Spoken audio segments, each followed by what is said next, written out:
It's Wednesday, June 14th, and this is now on HNN. Today I'm here to balance the budget, which we have to do because it's right and it's constitutional. Governor Josh Green is holding a press conference on his intent to veto a bill related to the state budget. Today we decided to leave our policy interest rate unchanged.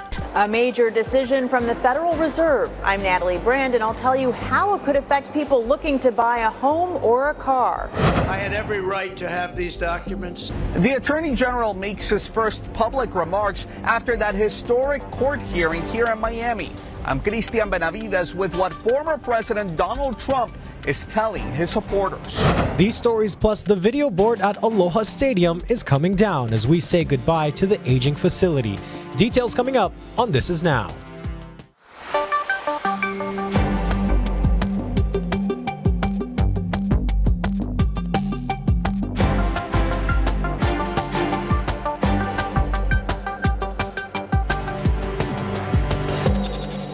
Hello and good afternoon. Thanks for joining us here on This Is Now. Governor Josh Green is just wrapping up a press conference on his intent to line item veto and reduce a bill related to the state budget. Now, House Bill 300 appropriates funds for fiscal biennium 2023 to 2025 to pay for operations and capital improvement projects of executive branch agencies and programs. Here's what the governor had to say earlier today. We have to keep enough money in the rainy day fund for our state. We have $1 billion. The legislature at the time was able to make it $2 billion. We're going to restrict that over 2 years, and we're going to split the difference. We will be at $1.5 billion in our rainy day fund, which positions us perfectly at 15% of our budget to handle, God forbid, if we have a hurricane or some other disaster. There are other projects that will have to come later. You'll see some significant reductions in spending on the tech park. It's not going to be just yet. There is need to enhance our capacity to deal with crises, but that is a very open-ended, large expense, and we have to be a little bit careful. So we're going to focus on the priorities of housing, healthcare, education, and climate, and then we're going to keep coming back to these other issues in the subsequent years. What we would like to do is just go ahead and start the process. This is a 10-day notification to the legislature of our intent to make line item reductions, and we will have that discussion going forward. And then by the time that the governor signs the budget bill, hopefully everything is resolved at this point in time. So as it stands, and what the governor did just say is that we are constitutionally bound to actually pass a balanced budget. And therefore, in terms of doing that, we did need to make reductions, approximately $500 million in each year of the fiscal year. Upcoming biennium, in order to get us to that carryover balance number of $500 million in each year.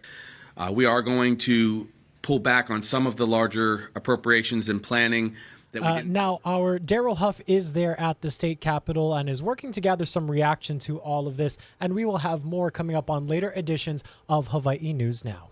Now to our other big stories. Following his historic arraignment on federal charges related to his alleged mishandling of classified documents, former President Donald Trump told a crowd of supporters that he had a, quote, every right to have those documents. Christian Benavides reports from Miami.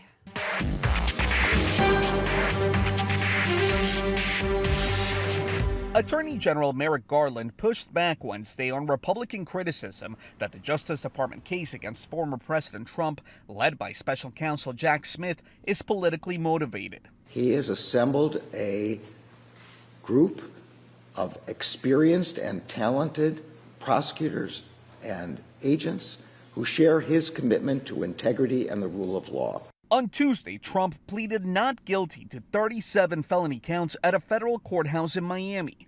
Afterwards, he went after the Justice Department and Smith. He's a raging and uncontrolled Trump hater. Trump is accused of allegedly retaining classified documents illegally and trying to hide them from Justice Department investigators after receiving a subpoena. He suggested outgoing presidents can take any records they want. Under the Presidential Records Act, which is civil, not criminal, I had every right to have these documents. Legal experts tell CBS News the Presidential Records Act draws a distinction between personal and presidential records, requiring all official records to be turned over. Fellow GOP presidential hopefuls reacted to the indictment. I can't defend what is alleged, but the former president has a right to his day in court. I don't think that most Republicans support the conduct that's detailed in that indictment. If Trump wins back the White House, he promised to appoint a special prosecutor to go after President Biden and his family. Cristian Benavides, CBS News, Miami. For more on this now, we bring in HNN's Washington correspondent John Decker. Aloha, John. Thanks for joining us. First question to you. Former President Trump is sort of using this as a campaign opportunity. Of course, he spoke to supporters last night in New Jersey following his arraignment. Did he say anything that could potentially be used against him in the government's case? When the former president talks about his rationale for holding on to those documents after he left the White House, those comments can be used by prosecutors in prosecuting the case against the former president. So it's really not a good idea for him to discuss this case, to talk about his rationale, to talk about what went into his way of thinking as it relates to holding on to that national defense information. Any lawyer would tell their client, do not talk about the case. I'm sure the lawyers for the former president have advised their client, do not talk about the case, but this is Donald Trump, and sometimes he just simply does what he wants to do. Most definitely. Now, in terms of his lawyers, what are some of the motions that will likely be filed by his defense team? The motions that will likely be filed have a lot to do with what evidence is included and is not included as part of this ultimate eventual trial. So, for instance, as things stand right now, based upon the grand jury testimony, the prosecutors, the special counsel, has access to the lawyer's notes of the former president. They obtained them through a court order. They found that court, the 11th Circuit Court of Appeals, found that those lawyers' notes did not fall under the umbrella of lawyer-client privilege because it had been pierced because of the crime fraud exception. So the lawyers for the former president will go to the judge presiding over this Florida case and ask her to exclude that particular evidence from the trial. That evidence, by the way, could prove to be very damaging to the former president. Now, John, the government has spoken of their desire for a speedy trial. What's the likelihood of that? And can you help paint the picture overall? What's the timeline of this case looking like? Well, that's correct. The government has spoken about their desire for a speedy trial. And in fact, if neither side objected, we could have this trial start 70 days from yesterday when the arraignment took place. I don't think that's going to happen. For every motion that is filed by either side, it will take time for each side to reply to that motion, for a decision by the judge presiding over this case. All of this takes time. And as a result, I don't think that this trial will happen in an expedited fashion. I think that instead, it will take a long time to go through all the things that are necessary in replying to all the various motions that will be put forward by both sides. On top of that, there's the discovery process. That also delays the start of a trial from being put on the calendar. What we're looking at right now is prosecutors wanting this particular case to start in 2024, and lawyers for the former president talking about wanting a start date in 2025. Ultimately, it will be up to Judge Cannon, who is presiding over this case.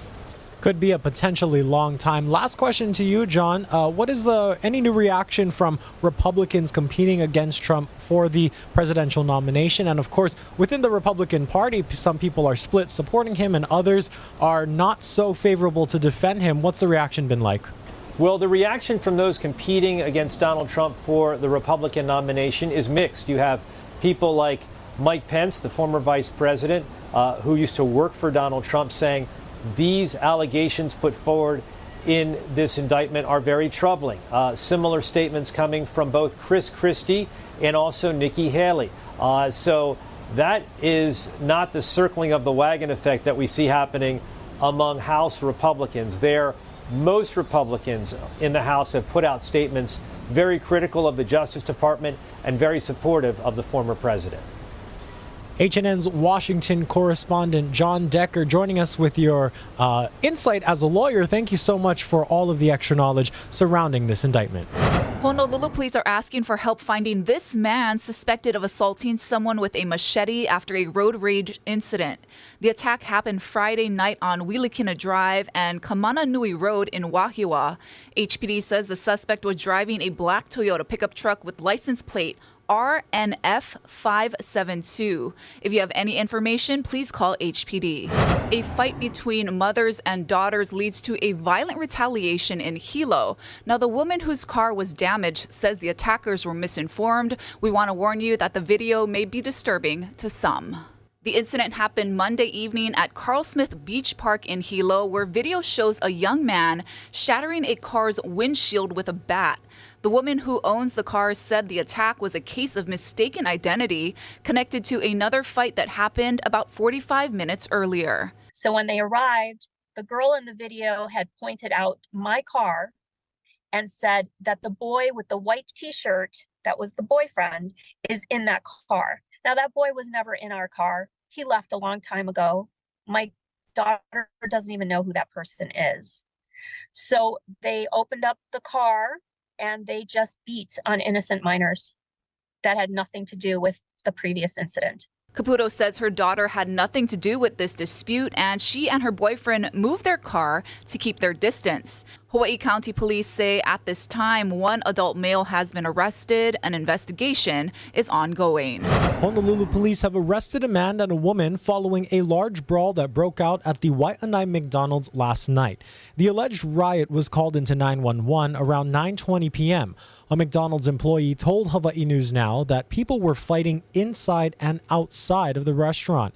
HPD said it was not safe for ambulance and fire crews to go in the area, so they were staging nearby while police officers worked to break up the brawl. A man in his 30s had minor injuries. It's unclear what ignited the fight.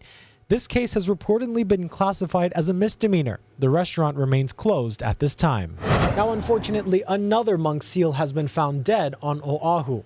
Wildlife experts say the 4-month-old female monk seal, known as Ho'omaulehua, was discovered dead Monday on Oahu's north shore. NOAA says the cause of death is unknown and a necropsy is being conducted to provide some answers. This comes a week after NOAA said a juvenile monk seal named Malama appeared to have been intentionally killed in leeward Oahu. To report tips on either case, call 800-853-1964. A case against 2 women cited for feeding stray cats has been dismissed.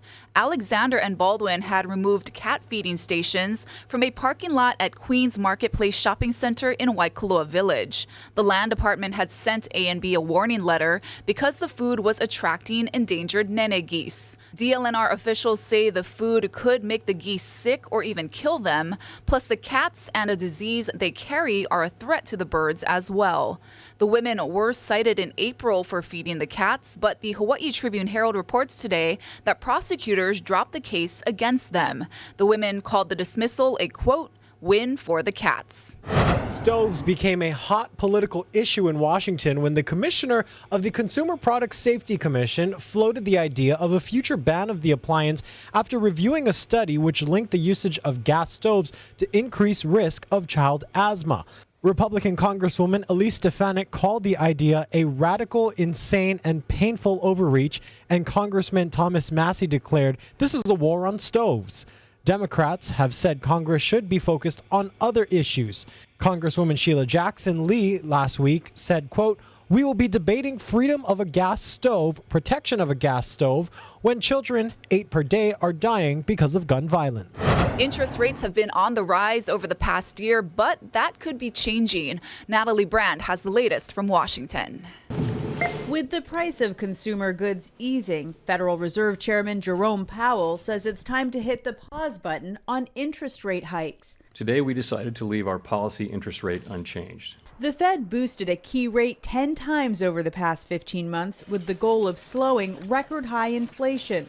A report on Tuesday showed a significant drop to just 4% in May, closer to the Fed's target of 2%. The Federal Reserve is pausing rates because it has seen great progress in inflation, and it doesn't want to keep raising rates, potentially tipping the economy into a slowdown that morphs into a recession. The decision is good news for Americans looking for a loan, as borrowing money has become more expensive. Credit card interest rates are at a record 20.4%. A used car loan is now at 11% compared to 8% a year ago. And mortgage rates are up significantly. Those high rates are not only deterring potential home buyers, but also keeping some home owners from selling. They're so comfortable with that 3% or even less interest rate that they're locked in at for 30 years. They're a bit nervous about bumping up into something higher and what that payment's going to look like. However, the Fed's pause might be short-lived. Powell is not ruling out a future hike. Nearly all committee participants view it as likely that some further rate increases will be appropriate this year to bring inflation down to 2% over time. The Fed will make its next decision on rates in July. Natalie Brandt, CBS News, Washington.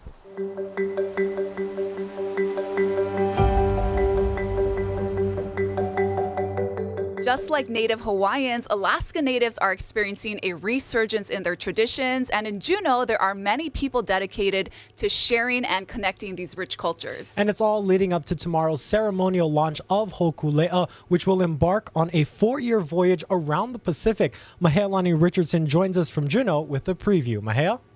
Aloha, Ash and Dylan. You know, while we've been here in Alaska, we've been trying to learn more about the indigenous culture and the language. So we can tell you that the specific people of this area, the indigenous people of Juneau, are Tlinkits.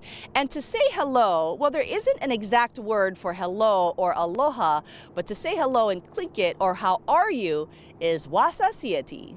When you arrive in Juneau, you can't help but notice the massive cruise ships that are just starting to arrive for cruise season. But when you go into downtown Juneau, which is a very walkable city, you can't help but notice Sea Alaska. Now, Sea Alaska is a for-profit Alaska Native corporation owned by more than 25,000 Tlingit, Haida, and Tsimshian shareholders. They are dedicated to shared heritage and protecting the community's resources, the oceans, the forests, and the people of Southeast Alaska.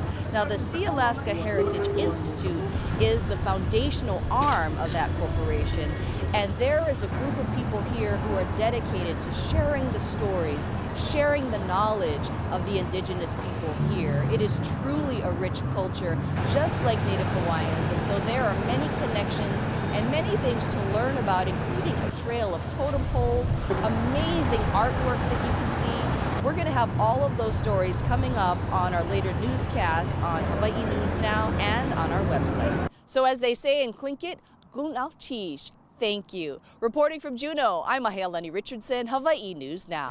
Well, another sign that the end is approaching for Aloha Stadium. The video board is being dismantled and removed this morning. It'll be moved to the field at the University of Hawaii. Our team was there as the work to remove the screen piece by piece began. Sticking with sports, one of Hawaii's most winningest high school football coaches is stepping down, this time for good. With a coaching career of over 50 years, Cal Lee has officially announced his retirement at the age of 76. Lee spent 27 years as the head coach for St. Louis School, during which he led the Crusaders to 14 Prep Bowl titles, 18 Interscholastic League titles, and many more awards and championships. He ended his head coach career for the Crusaders with a 296 and 41-5 record, according to the Star Advertiser. Discipline and hard work and working with each other, those were the key ingredients that, I mean, you know, to win a championship once is tough, but to win it as many times as he has, you know, and it was never a big deal. In 2020, Lee stepped down from his head coaching position to become the defensive coordinator for the Crusaders.